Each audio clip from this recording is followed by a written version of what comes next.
आज हम full umbrella frock की कटिंग एंड स्टिचिंग सीखेंगे। बेसिकली ये full wearing style gharara suit set है जिसका टॉप का पार्ट हम आज इस वीडियो में कवर करेंगे और बॉटम का घरारा पार्ट हम नेक्स्ट वीडियो में। और लाइनिंग का मटेरियल लिया है, मेन मटेरियल 5 मीटर लगा है और लाइनिंग का 3 मीटर। तो आइए स्टार्ट करते हैं।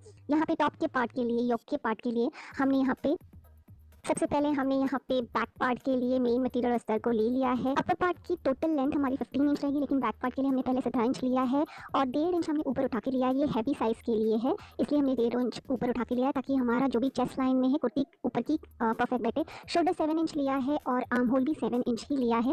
और चेस्ट और वेस्ट हमें डिवाइड बाई 4 जो भी आपका मेजरमेंट होगा उसे डिवाइड बाई 4 करके 1.5 मार्जिन ऐड कर हमें इसे मार्किंग कर लेना है। डिटेल स्क्रीन पे मिल जाएंगी, ठीक है जी।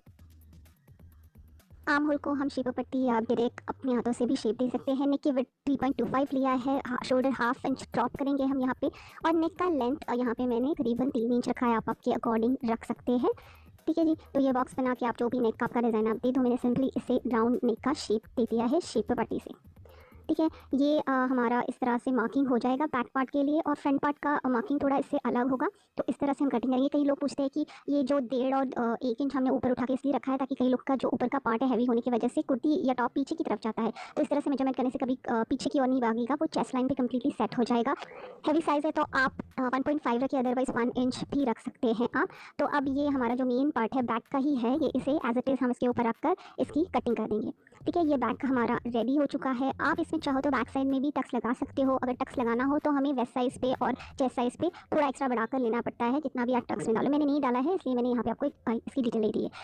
अब हम फ्रंट के अपर पार्ट की कटिंग करेंगे। यहाँ पे 4 में हमने पहले सबसे लाइनिंग लिया है क्योंकि 2 अस्तर लगेंगे, हमने पैड वाला बनाना है। इसकी लेंथ 15 इंच ली है मैंने। और यहाँ पे शोल्डर ड्रॉ करेंगे 7 इंच। आर्म होल 7 है लेकिन 6.5 इंच लेंगे, हाफ इंच कम लेंगे। चेस्ट हमारा जो भी है उसे डिवाइड बाई 4 करके 1.5 मार्जिन ऐड करेंगे। वेस्ट यहाँ पे हमने टक्स डालना है, तो हमारा जो भी डिवाइड बाई 4.1.5 में एक्स्ट्रा 1 इंच आएगा हमारा वेस्ट साइज़ में, ठीक है। अब यहाँ पे हमने मार्किंग इस तरह से कर लेनी है। तो अब हमें एपेक्स साइड निकालना है, इसका डॉट पॉइंट निकालना है। तो यहाँ पे हमारा डॉट पॉइंट आ रहा है 10.5, यहाँ से 4 इंच।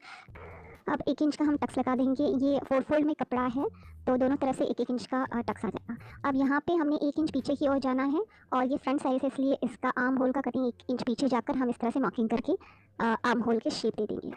नेक की विड्थ हम 3.25 रखेंगे। लेंथ नेक की हम जितनी भी चाहिए से हाफ इंच कम रखेंगे। 6.5 इंच रखा है, 7 इंच चाहिए था, तो यहाँ पे राउंड शेप दे देंगे। शोल्डर हाफ इंच ड्रॉप करेंगे हम और फिर इसे काट देंगे।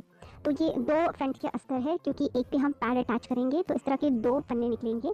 दोनों को हमें डाट को स्टिच कर देना है, ठीक है जी। अब एक वाला पन्ना हमने लेकर फ्रंट का जो मेन पार्ट है इसके ऊपर रखकर हमें एज इट इज स्टिच कर देना है, ठीक है जी। अब ये हो गया कट। तो अब हमें इसे क्या करना है, इस वाले डाट को पहले तो हमें पूरा इसे स्टिच कर देना है और डाट को इस तरह से इसके साथ मिलाकर स्टिच करना है एक वाले पार्ट्स को। और ये इस तरह से हमारा नेक इसे पलट कर हम स्टिच कर देंगे, तो ये हमारा नेक भी इसी के साथ रेडी हो जाएगा। ये फ्रंट का सेकेंड अस्तर है, इसे भी हमने टक स्टिच कर दिया है। इस पर हम पैड लगाएंगे। पैड लगाने का फॉर्मूला या स्टिचिंग कटिंग मैंने अपनी प्रीवियस वीडियो में बता दिया है किस तरह से आप लगा सकते हैं। तो इस पॉइंट से हमें पैड को ये कफ को लगाना है। कफ साइज़ आपका जो भी चेस्ट साइज़ है उस चेस्ट साइज़ के हिसाब से ले। यहाँ पे मैंने ये 38 इंच का लिया है। इस तरह से सेंटर पॉइंट को हम हैंड स्टिच कर देंगे पहले और फिर बाद में इसे साइड एजेस से हम स्टिच कर देंगे बिना लगाए से। इस तरह से ये फ्रंट के सेकेंड वाले अस्तर पे हमने अटैच किया है। अब हमारा जो फ्रंट वाला पार्ट है उसके ऊपर हम इसे उल्टी साइड में, पीछे की साइड में रख देंगे, स्टिच कर देंगे एज इट इज़। और फिर इसको नेक पे हमने और एक पट्टी से नेक इसकी फिनिशिंग कर देंगे। अभी हमारा front part, padded part ready है। अब इसे हमने बैक पार्ट से अटैच कर लेना है। इस तरह से कप्स को हम सीधा कर देंगे और शोल्डर से हम अटैच कर देंगे। अब नीचे का पार्ट हमने बनाना है, तो ये जो अम्ब्रेला है इसके लिए हमने 4 फोल्ड में कपड़ा रखा है। ये आप अपनी मर्ज़ी से कपड़ा ले सकते हैं, 3-4 मीटर जितना आपको घेरा चाहिए। इसके एजेस मैंने निकाल लिए है। ये है जॉइंट पार्ट और ये साइड का ओपन पार्ट है। जॉइंट पार्ट से हम बनाएंगे। यहाँ पे हम वेस्ट लेंगे, जितना हमारा अपर पार्ट का वेस्ट था उस मेजरमेंट पे हम लेंगे। तो हमारा 39 इंच था, तो हम 39 को इस तरह से डिवाइड बाई 4 करके मार्क कर लेंगे, या तो फिर आपने डायरेक्ट जो आपका ऊपर का पार्ट है इस तरह से रख के मेजर कर लेना है, ठीक है जी।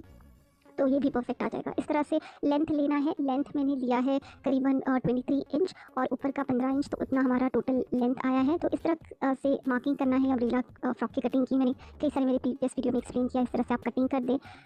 और इस तरह से हमने इसे कटिंग कर देना है। अब ये जो नीचे का पार्ट बचा है इसी के अंदर आप चाहो, ये जो हमने कट कर दिया, अब यहाँ से सर्कल में से जो नीचे का पार्ट बचा है वहीं से आप चाहो तो स्लीव्स भी निकाल सकते हो, तो आपका बचा हुआ कपड़ा भी वेस्ट नहीं होगा। तो हमने इसी तरीके से बनाया है।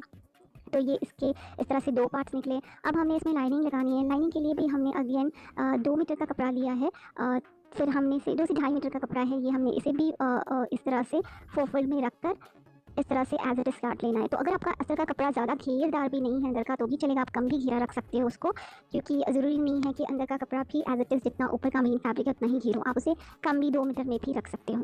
ठीक है जी, तो इस तरह से एग्जैक्टली हम इसे काट लेंगे और अंदर का जो कपड़ा है इसका जो अस्तर का है वो उसे 1 इंच हम कम ही काटेंगे, ताकि वो जब फोल्ड हो दोनों तो फिर वो ज़्यादा नीचे लटक कर ना आए। इस तरह से हमने एक पार्ट को इस तरह से लाइनिंग के साथ अटैच कर दिया है, ऊपर के पार्ट को इस तरह से इसके साथ स्टिच कर लेंगे और फिर बैक के पार्ट को भी हम इसी तरह से शोल्डर से अटैच कर देंगे। ये हमारा जो बचा हुआ पार्ट है मैंने बताया था, इसी में से हम स्लीव निकाल रहे हैं।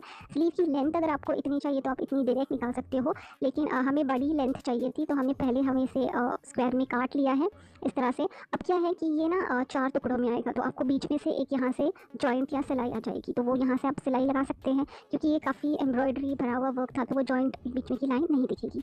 तो इस तरह से हमने स्लीव की कटिंग कर दी है और इसी में से और एक्स्ट्रा नीचे कपड़ा निकाल कर हमने ये देखिए 4 पल्ले हैं यहाँ से स्टिच कर लेना है। फिर नीचे से हमने एक्स्ट्रा इसे स्लीव की कटिंग स्टिचिंग करके लेंथ बनाना है।